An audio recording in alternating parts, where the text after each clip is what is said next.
Hi, B man, my fellow hairless mix of the blue sea. It's me. We back. Hey, y'all know what time it is, man. Friday, fresh, hot and fresh Friday chapter. I've been up for a minute. You guys know I'm a pretty early person to begin with, but I was just way too hyped to talk to y'all any earlier than now. I had to bring it down a notch. So, like I always like to say, we like to contain the hype and keep it concise, right? Uh, I'm just glad to talk to y'all again. It's just been a few weeks, longer than I wanted to, obviously, but hopefully everybody made it back into the 2022. Let's just jump into it, man. 1037, shooting the Hakke. And when I read that, just hearing the Hakke, you knew somebody was about to get hit with something.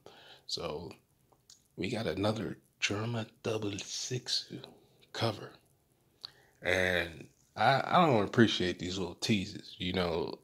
Oda's about to stretch this cover story out. You can just tell it's about to be mad stretched out. But I think because of what's going on, not just the jokes with Queen and stuff like that getting kicked into a cover chapter, their role is going to play some important part, either through information having to do with the red line, right? Because that's what we learn most about the German, besides their technology, is the fact that them being part of the world government, well, used to be, right? That makes their situation even more interesting. The fact that they're not. There's just so many things with the Vince Smokes, right? That's gonna not involve Sanji, but just their role as a family, I guess, in the world government or former world government family. And what Judge's goals haven't been deterred as far as we know. There's nothing about him that's changed other than supposedly not seeing Sanji as a failure. There's nothing changed about his situation, right? He still has problems with the world government. They still are the Germa, right? They still have other things going on with science. And maybe now with this whole red line and Lunarian situation, the German might even tie into that too, because they did something, right? For them to be in power and then not in power, and then Judge try to restore their power. There was other stuff going on that we're not aware of. But not to get too far off track, I just thought that was interesting because Oda only had him let out a sigh, and then they show their castle. Ichiji's just posed up, and it's always good to see Beiju. But man, what a wonderful view, right? And I'll leave it at that. So let's open up, let's open up with the flower capital, man. Which the symbolism of the flower capital and Onigashima have been tied together, right? This entire arc, because of its cultural importance, whether in real life or the story, like the people want it, but actual real life too, right? Because some of these traditions seem very real. Like the Sky Lantern thing, this seems like something that people do in real life. I can't verify that. It just makes too much sense to me. And as someone who hasn't had parents in decades, seeing that one where he was like, the little boy was like, let me, I want to see my mother one more time. It's like, yeah, I feel you, son. It's gonna be rough, but you're gonna be all right. I definitely understand that one. But I like those little things, and whether it be through, of course, Momo being a dragon, a symbol of oppression, the people want to get to see him save them, right, from Onigashima crashing and all that good stuff, um, to everything that these people went through, right? Even with the lady just wanting food for the kids. And when you think about Otama, she only got actual rice twice a year, or like when she had the Oshiroku, that was the first time she had anything that good, because it's only twice a year, and she works all year. You know what I mean? Like, I know it's a hard thing it's a hard concept to try to explain to somebody who isn't going through that, what being hungry really means. So it's just like, man, we have these little parts in the story that they're not necessarily meant to pull on your heartstrings all that hard. But when you think about it, the reality of what their situation is, where you're forced to eat leftover food from somebody else, like that's your entire food supply is somebody else's scraps.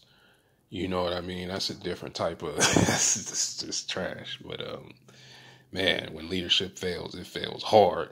But anyway, we're gonna jump to Onigashima because we all know what time it is, right? We about round 8 or 9 of this fight. Well, to go with the coke, man, the phenom from Fusha, the rubber band man himself, right? And my man, whoa, no. My man, what? What clap Kaido, cuz? Cause it's what? And you're done, son. Let's go, man. You already know how I feel about my captain, man. I'll give up everything to make sure that the go with the code becomes the coldest go with the code. But when it comes to that 1v1 smoke, hey man, Kaido just gets you hyped, man. He just gets you hyped. He's just that dude. Harajuku no Kaido, right? Actually, let me talk about something with the Flower Festival part that I kind of skipped over. I forgot about. The float of the lady that kind of looked like Toki. I don't know if that's I don't know if this is a reference to something in real life or something of that nature, but I did notice that because old boy was talking about the fire festival's going to be over and then we got to go back to our bitter reality, right? And he mentions Orochi. And somebody else is like, yo, watch your mouth. He's got spies everywhere. Is the float like a Trojan horse thing? Are we going to get some scrubs jump out of the float of the woman and start clapping like regular civilians and stuff? I don't know. I don't think that's where. I just thought that was odd. Just because it kind of looked like Toki to me. Obviously not the same dress and the same pattern, but I didn't know if that's where they were going, especially because of the way the end of this chapter was. So I just wanted to bring that up real quick. So Luffy gets upset because I guess, well, I don't want to say upset, but he's like, yo, Kaido, you really just going to hit the Hennessy bottle right now? We really drinking sake tonight? He's like, yeah, man, I'm having a good time. I'm feeling the vibe, trying to catch this buzz, man. I'm going to get into that part later because there's no way Steven translates that way. But the funny part to me is the fact that, the trope of being drunk, right? Depending on where your exposure to that is, whether it be somebody like Rock Lee or, Jackie Chan, any of the old movies, right? Back when subtitles never matched what people were saying, right? That whole situation. We know drunk fighting is a thing. Like, it's a real thing. So I like what Luffy said because it sounded like the community wrote that line. It was like, oh, no. Don't use being drunk as an excuse for this L that you finna catch. Like, I heard it like he was like, oh, it was talking to me. Or I'm like, yo, I don't have that problem. I've seen enough Rock Lee in my life to know that, hey, some people can do it, man. Some people can do it. If you think about old wars and stuff like that, most of the people, fighter pilots, stuff, all of them were on some type of alternative substance of some sort, right? Because of the situation that they're dealing with. You'll hear people like the jokes about pilots and drinking. Like, that's a real thing. For quite some time it was. Like, if you ever read what was the book? The book about George Bush, Fly Boys. You find out some real crazy stuff about what pilots had to endure, given what their life is and a life expectancy rate. So, Kaido getting his end doesn't make me think he's weaker at all. If anything, it might be cheating. You know what I mean? And Luffy found out the hard way, like, oh, you're drinking, huh? I'm about to, and then he got cracked because he probably couldn't read Kaido's movements to begin with. The same, like when he fought Enel, he turned his brain off. Like, it's just the same kind of situation, right?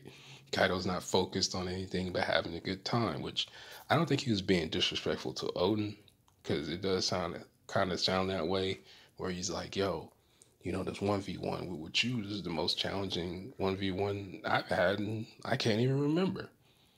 And he almost got clapped by Odin, but their back and forth was nothing like this. They never got to go that far, right? He got Totsuga, right? Got slashed open. Kaido one-shot him. Regardless of how it happened, doesn't matter. Like talk about all the time, he had the raw strength to one shot Odin, even back then. So he didn't get to enjoy this drawn out battle like that. Like Big Mom was probably the closest, and a lot of that was off screen. That's basically like handshakes for them. Dap him up, Big Mom, let's get it in. But what he's going through with Luffy is that something new. It's like a re-experiencing of something for him, whatever that means to him, right? Because we didn't get this with Yamato. A lot of times he wasn't being offensive when he fought Yamato to begin with, because for whatever reason, right? We talked about that. If you wanted her dead, she would have been dead. Like even Yamato said, like, "Oh no, I can't beat Kaido." Like, nah, we know you can't. You know what I mean? Like so far, nobody can. So it's not that big of a stretch. But yeah, him just was like. Kaido just wants to party right now. Like he has a goal, and it's funny, right? Because he talks about when he's going through this phase of the drunkenness, right? Talking about not being able to even protect the castle, and you know, we were supposed to celebrate, but you've ruined half my island and all this other stuff. Oh well, I'll just rebuild it. And this is something that I brought up with Kaido quite a few times, is the fact that Kaido's not worried about him, because you're not finna stop him anyway. So he's never worried about himself. His plans are harder to protect than himself. And it's the same thing he talked to with Yamato about. If you're going to be involved in wars, you got to protect your pieces. And right now he's not protecting his territory. But given what he plans on doing anyway, it's still not a threat to him. So that's the part of this that makes it interesting to me, that like even though Kaido is fighting Luffy and he's showing Luffy respect, I'm still not feeling that like despair of him trying to. I don't know if this is just his way to cope with stuff, like drinking. It's a type of escapism, just like everything else, right? Where we have ideas about Kaido and the whole Joy Boy situation. Is that part of why he's the way he is, knowing that he's not? And we've discussed those things time and time again. But in his mind, to him, one, they're still not losing this war. And if you think about, other than King and Queen being defeated, most of it has just been fodder and scrubs to deal with. And the territory and the numbers have been more of a problem than the actual heavy hitters, right? Because Big Mom and Kaido, for all intents and purposes, are the only two people you're really concerned with at this point, right? Now, people don't know about the world government, but if you're involved in this war, if I know Big Mom is fighting Kid in Law, and then I know Kaido's on the roof fighting Luffy, who am I really worried about? You know what I mean? Like, unless you're a scrub. I'm doing like regular, what we consider regular characters. Like, Derby has Cypher Pole guys not worried about. He can probably fight anybody on this island that's not Big Mom and Kaido. And he could probably tangle with them for a while, I would assume, just based on how he just did X-Ray right now.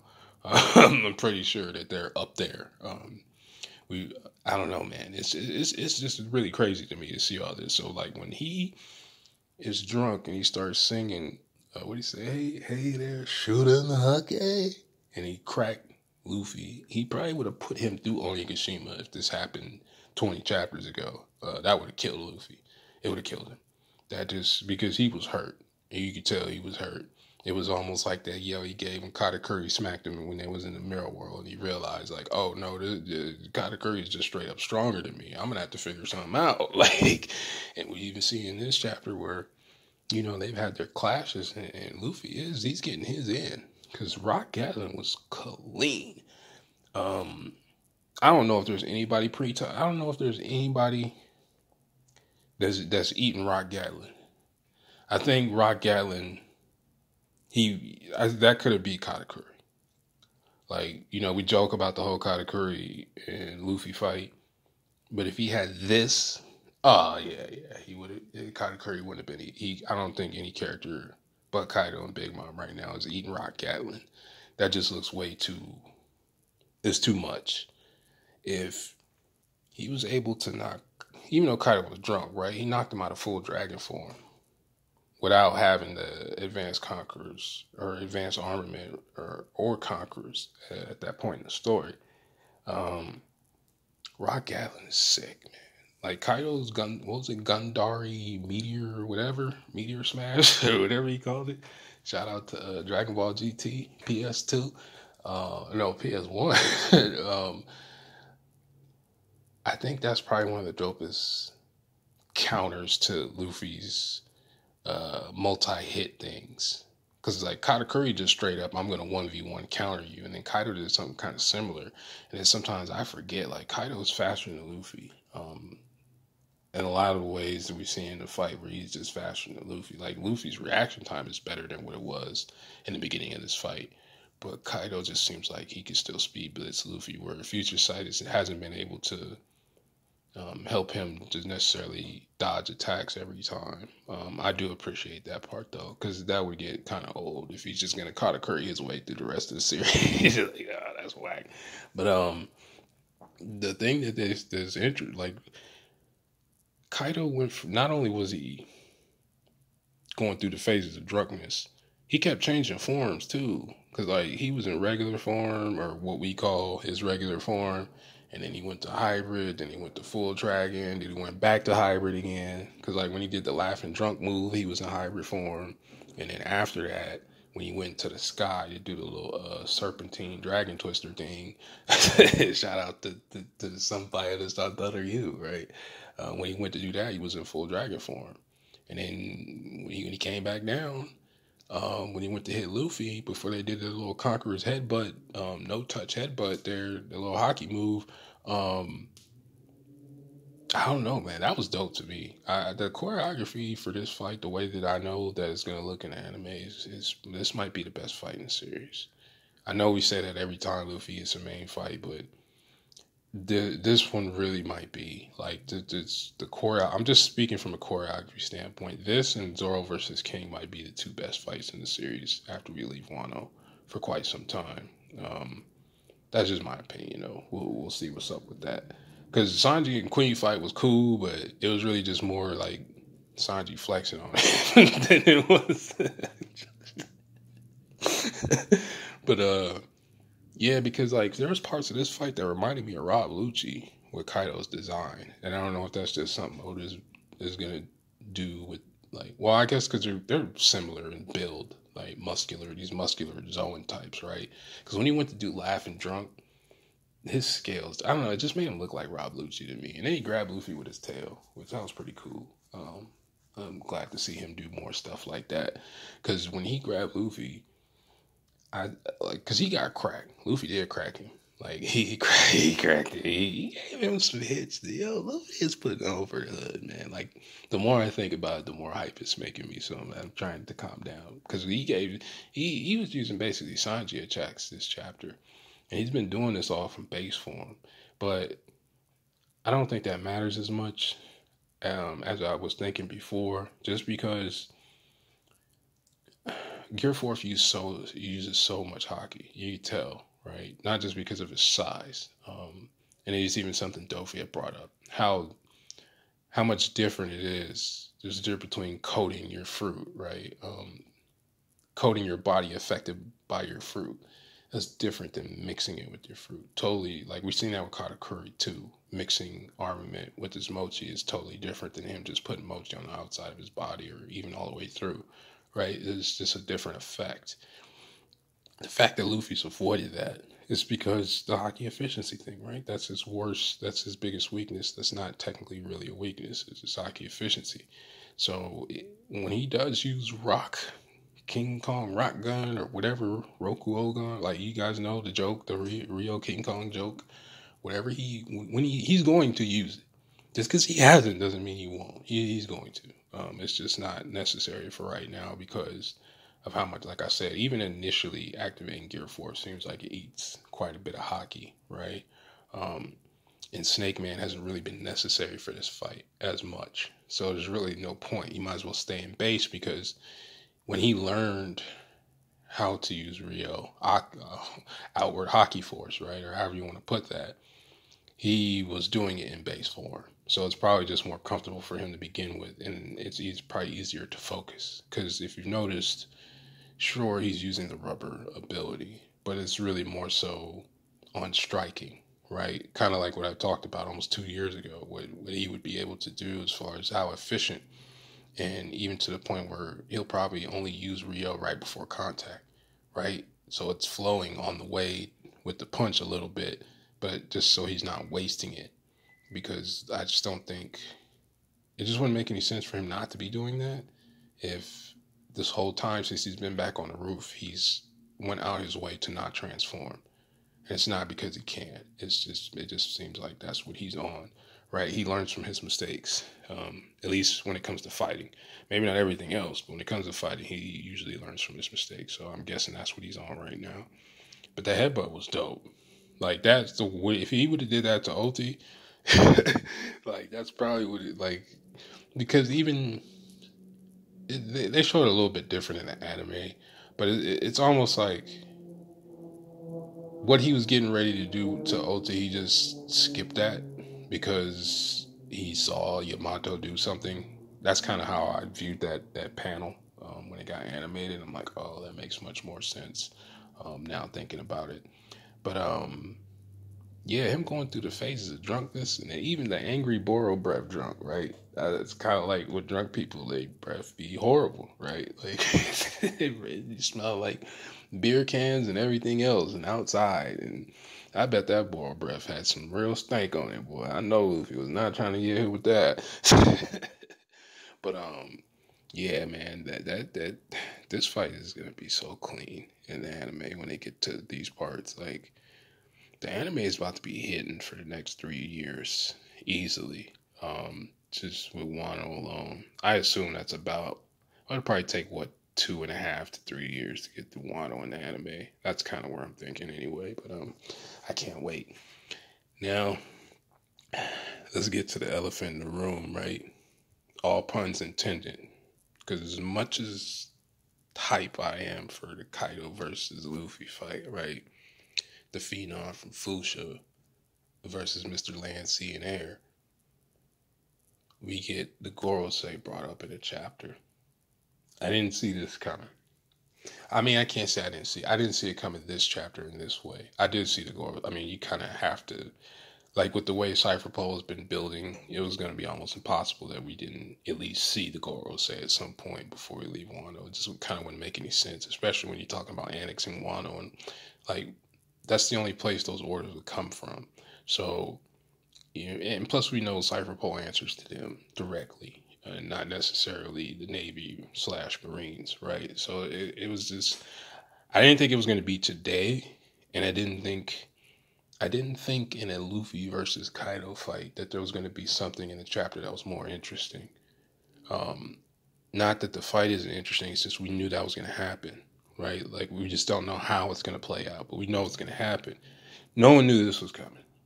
No one knew because it just there's nothing about what was happening in the story to say this right now. So first we start off. We had Mary Joe's Pub, right? Shout out to Chris Cole, whatever you call him at this point, right? They talk about Reverie basically being cursed because of what we know what happened during the Return to Reverie arc, right? They say we should put what happened like off to the side for a minute, right? What is he talking about? Because I think it was the mustache girl that said that.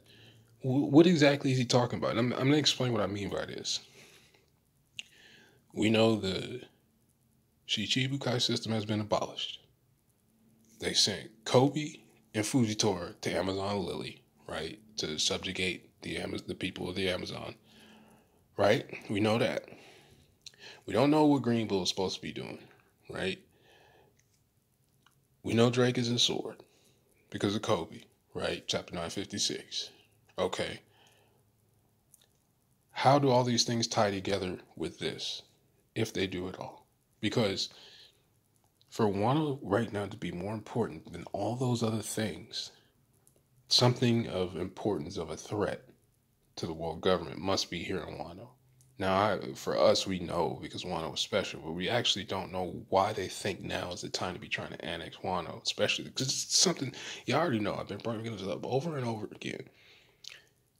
All characters don't know what the hell they're talking about, right? Just because it's in a panel, just because whatever, it's the same thing like with the Robin thing.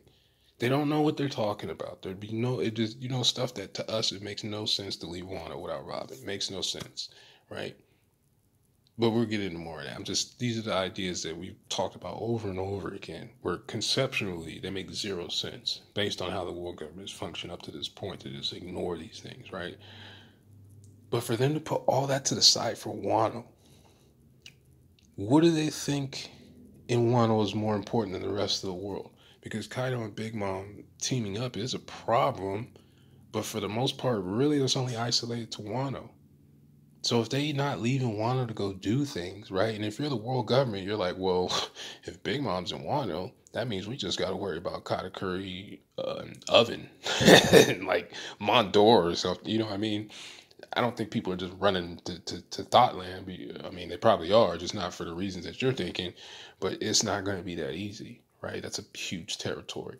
And they only have so much resources. So, like, with all the chaos that we're aware of, right? Including the fact that Sabo is still captured, right? Which I'm sure if Sabo is captured by anybody, the world government would be the ones to know about that, right? Because it's probably them in the first place.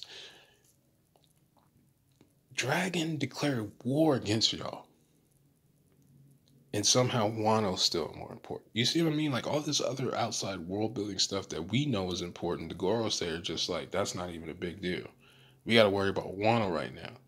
And that's so contradictory to the beginning of this arc where, well, I won't say the beginning of the arc, but let's say since the Odin flashback stopped. Since that time period where we got bits of information about the outside world and the world government involvement in Wano all this whole time, it's really crazy to me that they're making this decision now because I feel like all those other things would be more important. You just had somebody declare war against you, and that's not hasn't been a thing in the story. Probably since like the Void Century, like it ain't been a thing. But somehow this is. It's just like I said, man. These characters don't always know what they're talking about. They're lying. They're either lying or they don't know. Is Wano more important because here's the thing, right?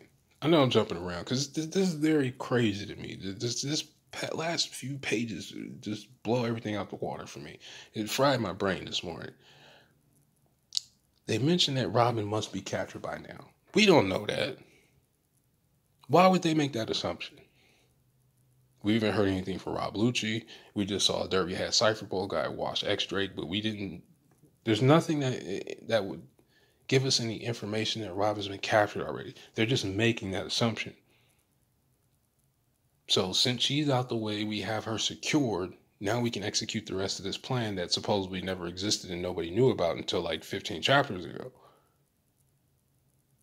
In a war that you don't expect two Yonko teaming up to lose. And then turn around and say something about, how did he word it? He was like, if there's a war going on and One Clap Kaido and if they're involved, if people randomly die, no one's going to think anything twice about it. So you would only say a statement like that if you're going to assassinate somebody. And you only assassinate people who are important or have important information. So now we're trying to see like who are those characters? Because initially Cypher Pole was only there to low-key do dirty deals with Orochi and to eliminate who's who. Supposedly, it's like we said there, who's who was their only reason for being in Wano, supposedly. Their only reason, which by the way, that hasn't even been attended to, like I've been bringing up, because we saw Bao Huang and Dr. Seuss mask, or no, the Urahara Kisuke hat Cypher Pole guy was in the room. And we still don't know what happened about the conclusion with who's who. We don't know if he's dead or not. So it's just like, I don't know what they mean.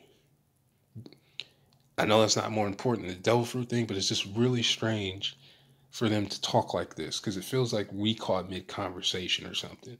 And I don't know. And then the other thing is, how long is this conversation taking place in comparison to when Shanks left? Because we see he's not there anymore.